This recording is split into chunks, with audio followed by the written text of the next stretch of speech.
என்னடா இவ்வளவு நேரம் ஆகுது அவன் ஆளே காணோம். சரி அவன் வீட்டுல போய் என்னன்னு பாத்து வரேன். அங்கிள் அவன் எங்க கொஞ்சம் கூப்பிடுங்க. ஆனாப்பா இப்பதான் வயிற்று கலந்து ஓடனா.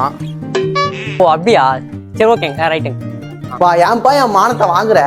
இப்ப அவனுக்கு கலாய்ப்பானுங்கப்பா. ஏன் அவன் ஆய் போயிட்டு இருக்கானடா. என்னடா சொல்ற? ஏய் ஆமா இப்பதான் அவன் அப்பா சொன்னாரு. ஏய் அப்ப அங்க வர்றது யாரா? டேய் நீ என்னடா இங்க இருந்து வர? ஏன் வரக்கூடாதா? நீ ஆய் போயிட்டு இருக்கா அவன்? யாரு இவனா? இவன் சொல்றதுதான் நம்பிட்டு இருக்கீங்க. நான் உங்களை தாண்டி தான் போனேனே. ஏன் நீ பாக்கல? பாக்கலையா? நீ எப்படி பாத்திருப்ப? நீ தான் போன் இருந்தியே. நீ பாக்கல? நானும். நீ எப்படி பாத்திருப்ப? சும்மாவே நீ போதையில தான் இருப்ப. இன்னைக்கு சண்டே வேற.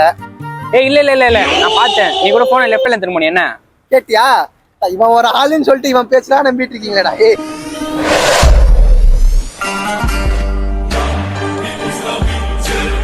எவ்வளவோ பண்றோம், இதை பண்ண மாட்டோமா? இவன் ஒரு ஆளுன்னு சொல்லிட்டு இவன் பேச்சலாம் நம்பிட்டு இருக்கீங்களேடா.